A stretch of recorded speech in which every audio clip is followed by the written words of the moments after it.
పాకిస్తాన్లో భారీ పేలుడు సంభవించింది. క్రికెట్ గ్రౌండ్లో బాంబు పేలింది. ఈ పేలుడు దాటికి ఒకరు మృతి చెందినట్లుగా తెలుస్తుంది. పలువురికి తీవ్ర గాయాలయ్యాయి. ఖైబర్ పఖ్తూన్ఖ్వా ప్రాంతంలో ఆ ప్రావిన్స్లో ఈ ఘటన చోటు చేసుకుంది. మొన్న కూడా ఇదే ఖైబర్ పఖ్తూన్ఖ్వాలో మానవ బాంబు దాడి జరిగింది. ఆ దాడిలో 6 టెర్రరిస్టులు 6 సైనికులు మృతి చెందినట్లుగా తెలుస్తోంది. ఈ నేపథ్యంలో రెబల్ గ్యాంగ్స్ సంఖ్య పెరగడం, పాకిస్తాన్లో ఇప్పుడు రెబల్స్ బెడద ఎక్కువ అవుతున్నట్లుగా తెలుస్తోంది. వరుస దాడులు చోటు చేసుకుంటున్నాయి. ఎక్కడో ఒక చోట బాంబు దాడులు, బాంబు పేలుళ్లు మనం చూస్తూనే ఉన్నాం. ఖైబర్ పఖ్తూన్ఖ్వా ప్రాంతం ముఖ్యంగా చాలా సెన్సిటివ్గా మారిపోయింది. ఎక్కడో ఒక చోట ఏదో ఒక దాడి మనం చూస్తూనే ఉన్నాం. మొన్న జరిగినటువంటి దాడిలో 6 ప్రాణాలు కోల్పోతే ఇప్పుడు క్రికెట్ ఆడుతుండగా ఒక్కసారిగా అక్కడ పేలుడు సంభవించింది. ఈ పేలుడులో ఒక వ్యక్తి ప్రాణాలు కోల్పోయినట్లుగా తెలుస్తోంది. ఈ నేపథ్యంలో పాకిస్తాన్లో ఉన్నటువంటి ఇంటర్నల్గా ఇప్పుడు ఉన్నటువంటి సమస్యల నేపథ్యంలో రెబల్స్ సంఖ్య పెరుగుతోంది. రెబల్ గ్రూప్స్ విచ్చలవిడిగా పుట్టుకొస్తున్నాయి పాకిస్తాన్లో. ఓవైపు ఇప్పటికే టెర్రరిస్ట్ ఆర్గనైజేషన్స్ మనం చూస్తున్నాం. మరోవైపు అక్కడ సైనికులు సైతం టెర్రరిస్టులకు ట్రైనింగ్ ఇచ్చి పంపుతున్నటువంటి పరిస్థితి కనిపిస్తోంది. రాజకీయంగా అనిశ్చితి కనిపిస్తోంది. ఆర్థికంగా దుర్భరమైనటువంటి పరిస్థితుల్లో పాకిస్తాన్ ఉంది.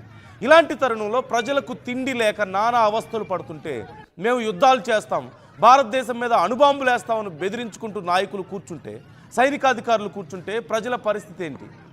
ఇలాగే తయారవుతుంది. ఇంటర్నల్గా యుద్ధాలు మొదలవుతాయి. అంతర్గత యుద్ధాలతో ఏదో ఒక రోజు పాకిస్తాన్ తల్లడిల్లే పరిస్థితి కనిపిస్తోంది. ఇప్పుడు ఆల్రెడీ అలాంటి సింప్టమ్సే మనకు కనిపిస్తున్నాయి. ఎక్కడ చూసినా బాంబు పేలుళ్ళు, ఎక్కడ చూసినా సరే ఆత్మాహుతి దాడులు, ఎక్కడ చూసినా కాల్పులు మనకు కనిపిస్తుంది. స్క్రీన్లో క్రికెట్ ఆడుతుండగా ఒక్కసారిగా ఒక పేలుడు సంభవించింది. ఎలా సంభవించింది, ఎవరు ఈ పేలుడు కారణం అనే వివరాలు ఇంకా పూర్తిగా తెలియలేదు. కానీ ఒక్కసారిగా పేలుడు సంభవించింది. ప్రాణభయంతో పరిగెడుతున్నటువంటి అక్కడ యువకుల్ని మనం చూస్తున్నాం. ఈ పేలుడులో ఒకరు ప్రాణాలు కోల్పోయినట్లుగా తెలుస్తోంది. అదే ప్రాంతంలో మొన్న 6 చనిపోయారు. 6 టెర్రరిస్టులు చనిపోయారు, 6 సైనికులు చనిపోయారు. మొత్తం 12 మంది ఒకే పేలుడులో చనిపోయినటువంటి పరిస్థితి. అండ్ ఇక్కడ ఇంట్రెస్టింగ్గా మనం చూస్తున్నాం, ఒకే పేలుడులో ఓవైపు టెర్రరిస్టులు, మరోవైపు సైనికులు ఒకే క్యాంప్లో ఉన్నారు కాబట్టి ఇలా జరుగుతోంది. టెర్రరిస్టులకు అక్కడ సైనికులే ట్రైనింగ్ ఇచ్చి పంపుతున్నారు కాబట్టి ఇలాంటి దారుణాలు జరుగుతున్నాయి. అక్కడ ట్రైనింగ్ తీసుకున్నటువంటి టెర్రరిస్టులు చాలామంది తిరిగి అక్కడే రెబల్స్గా మారి అక్కడి వాళ్ళ ప్రాణాలు తీస్తున్నటువంటి పరిస్థితి కనిపిస్తోంది. బయట ప్రపంచాన్ని, సగం ప్రపంచాన్ని నాశనం చేస్తామని చెప్తున్న వాళ్ళ సైనిక అధ్యక్షుడు వాళ్ళ దేశంలో చోటు చేసుకుంటున్నటువంటి ఈ నరమేధాన్ని లేదంటే రెబల్ గ్రూప్స్ని అణచలేకపోతున్నారా? ప్రజలకి తిండి పెట్టడం చేత కావడం లేదు, ప్రజలకి మంచి బట్టలు ఇవ్వడం చేత కావడం లేదు, మంచి చదువు చెప్పడం చేత కావడం లేదు, ఉద్యోగాలు ఇవ్వడం చేత కావడం లేదు, వైద్యం లేదు. పాకిస్తాన్ ప్రజలు నానా అవస్థలు పడుతున్నారు. ఇంట్లో వంట చేసుకోవడానికి గ్యాస్ కావాలంటే ప్లాస్టిక్ కవర్స్లో తెచ్చుకోవాల్సిన పరిస్థితి, గోధుమ పిండిని సంచులు దొంగిలించుకురావాల్సినటువంటి పరిస్థితి, షాపులు కొల్లగొట్టి దానికి ఆనందపడాల్సిన పరిస్థితి కనిపిస్తోంది. భారతదేశం సింధు జలాలు ఆపేయడంతో పూర్తిగా వ్యవసాయం ఆగిపోయింది మోస్ట్ ఆఫ్ ది రీజియన్లో. ఇప్పుడు తిండి ఇంకా కష్టం అవుతుంది. ఇంకొక సంవత్సరం తిరిగేసరికి కరువు ఎక్కువ అవుతుంది. ఇలాంటి తరుణంలో భారతదేశం మీద అణుబాంబులు వేస్తామని బెదిరించడం, సగం ప్రపంచాన్ని నాశనం చేస్తామని బెదిరించడం, అది కూడా అమెరికాలో కూర్చొని. అమెరికా అధ్యక్షుడు ఏం చేస్తున్నాడు, అమెరికా ఏం చేస్తుంది? మీ దేశంలో కూర్చొని సగం ప్రపంచాన్ని నాశనం చేస్తామంటే మీరేం చేస్తున్నారు? భారతదేశం మీద అణుబాంబులు వేస్తామని బెదిరిస్తారా? మీ ప్రజలకు తిండి పెట్టడం చేత కాదు మీకు, మీ యువకులకి చదువులు చెప్పడం, ఉద్యోగాలు ఇవ్వడం చేత కాదు, భారతదేశం మీద అణుబాంబులు వేస్తారా? ఎవరు ఏ స్థాయిలో ఉన్నారో తెలుసుకొని మాట్లాడుతున్నారా? ఇలాంటి ఘటనలు జరుగుతూ ఉంటే మరికొన్ని రోజుల్లోనే అంతర్యుద్ధాలు మొదలయ్యే పరిస్థితులు పాకిస్తాన్లో కనిపిస్తున్నాయి. రాజకీయంగా చాలా గందరగోళంగా ఉంది అక్కడ పరిస్థితి. మనం చూసాం, భారతదేశంతో పాకిస్తాన్ యుద్ధం చేస్తున్న సమయంలో వాళ్ళ పార్లమెంట్ మెంబర్స్ ఏడ్చారు పార్లమెంట్లో. వద్దు, భారతదేశంతో మనకు యుద్ధం వద్దు, మమ్మల్ని బ్రతకనివ్వండి, మనల్ని చంపేస్తారు భారతీయులు ఇలాగే యుద్ధం చేసుకుంటూ పోతే, భారతదేశంతో మనం యుద్ధం చేయలేమని. ఇలాంటి డిఫరెన్స్ కనిపిస్తోంది.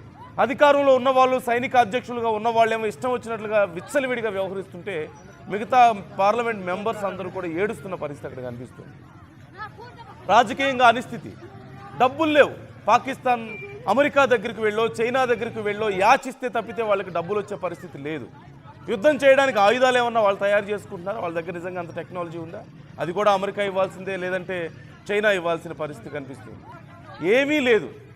ఏమీ లేదు అక్కడ. కానీ భారతదేశాన్ని బెదిరించడం, ప్రపంచ దేశాలను బెదిరించడం, ప్రాణాలు తీయడం, సొంత ప్రజల ప్రాణాలు కాపాడుకోవడం చేతగారు. వరుసగా ఈ దాడులు జరుగుతూనే ఉన్నాయి.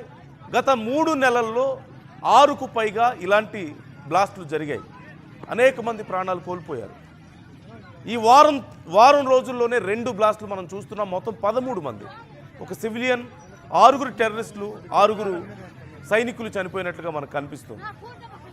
దీనికి సంబంధించి ఏం జరుగుతోంది అనేది ఆరా తీస్తే విచ్చలవిడిగా పుట్టుకొస్తున్నటువంటి పుట్టగొడుగుల్లాగా అక్కడ కొన్ని ఇండివిజువల్ గ్రూప్స్ తయారవుతున్నాయి, రెబల్ గ్రూప్స్ తయారవుతున్నాయి. వాటిని ఎలా కంట్రోల్ చేయాలో చేత కావడం లేదు, తెలియడం లేదు వాళ్ళకి. ఇప్పుడు దీనికి సంబంధించి మరి ఎలాంటి ఎక్సర్సైజ్ చేస్తారు? యూఎస్ నుంచి ఏమైనా సపోర్ట్ తీసుకుంటారు? బయట దేశాల నుంచి సపోర్ట్ అడిగితే ఇచ్చే పరిస్థితులు అసలు ఉన్నాయా? What you say about this? మీ అభిప్రాయం ఎలా ఉంది జరుగుతున్నటువంటి పరిణామాల మీద? అతి త్వరలో అంతర్యుద్ధం మొదలయ్యే అవకాశం ఉంది, లేదంటే రాజకీయంగా పూర్తిగా కుదేలయ్యే పరిస్థితి కనిపిస్తోంది పాకిస్తాన్. ఏం జరిగే అవకాశం ఉందని మీరు అనుకుంటున్నారు? ప్రజల నుంచి తిరుగుబాటు వచ్చే అవకాశం ఉందా? ఒకసారి మనం అక్కడ జరిగినటువంటి సంఘటనను ఒకసారి క్లియర్గా చూద్దాం. జరిగినటువంటి పేలుడు తాలూకా ఆ ఎఫెక్ట్ మనకు క్లియర్గా కనిపిస్తుంది స్క్రీన్లో. ఎక్కడ చూసినా సరే పొగ అలుముకొని భారీ శబ్దానికి ఆ యువకులందరూ ఆ గ్రౌండ్లో క్రికెట్ ఆడుతున్నారు. వాళ్ళందరూ పరుగులు తీస్తున్నటువంటి పరిస్థితి కనిపిస్తుంది. ప్రాణ భయంతో ఎవరు అటాక్ చేశారో, ఎందుకు అటాక్ చేశారో తెలియక, అసలు ఏం జరిగిందో తెలియదు. ఏదో ఒక పెద్ద బ్లాస్ట్ జరిగింది. పాకిస్తాన్లో ఇవి కొంత కామన్ అయినప్పటికీ కూడా సామాన్య ప్రజలు బిక్కుమంటూ బ్రతుకుతున్నారు. అక్కడ మనం చూడొచ్చు, అక్కడ క్రికెట్ ఆడుతున్న ఒక యువకుడు ప్రాణాలు కోల్పోయినట్లుగా తెలుస్తుంది. ఇలాంటి ఘటనలు వరుసగా జరుగుతూనే ఉన్నాయి. ఈ జరుగుతున్న ఘటనల మీద మీ అభిప్రాయం ఏంటి? తమ సొంత దేశంలో పరిస్థితులను చక్కదిద్దుకోలేని పాకిస్తాన్ అక్కడి సైనిక అధ్యక్షుడు ప్రపంచ దేశాలను బెదిరిస్తున్నారు, భారతదేశాన్ని బెదిరిస్తున్నారు. మీరేమనుకుంటున్నారు? మీ అభిప్రాయాలు కూడా మాతో పంచుకోండి, కామెంట్ చేయండి.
పాకిస్తాన్లో భారీ పేలుడు సంభవించింది. క్రికెట్ గ్రౌండ్లో బాంబు పేలింది. ఈ పేలుడు దాటికి ఒకరు మృతి చెందినట్లుగా తెలుస్తుంది. పలువురికి తీవ్ర గాయాలయ్యాయి. ఖైబర్ పఖ్తూన్ఖ్వా ప్రాంతంలో, ఆ ప్రావిన్స్లో ఈ ఘటన చోటు చేసుకుంది. మొన్న కూడా ఇదే ఖైబర్ పఖ్తూన్ఖ్వాలో మానవ బాంబు దాడి జరిగింది. ఆ దాడిలో 6 టెర్రరిస్టులు, 6 సైనికులు మృతి చెందినట్లుగా తెలుస్తోంది. ఈ నేపథ్యంలో రెబల్ గ్యాంగ్స్ సంఖ్య పెరగడం, పాకిస్తాన్లో ఇప్పుడు రెబల్స్ బెడద ఎక్కువ అవుతున్నట్లుగా తెలుస్తోంది.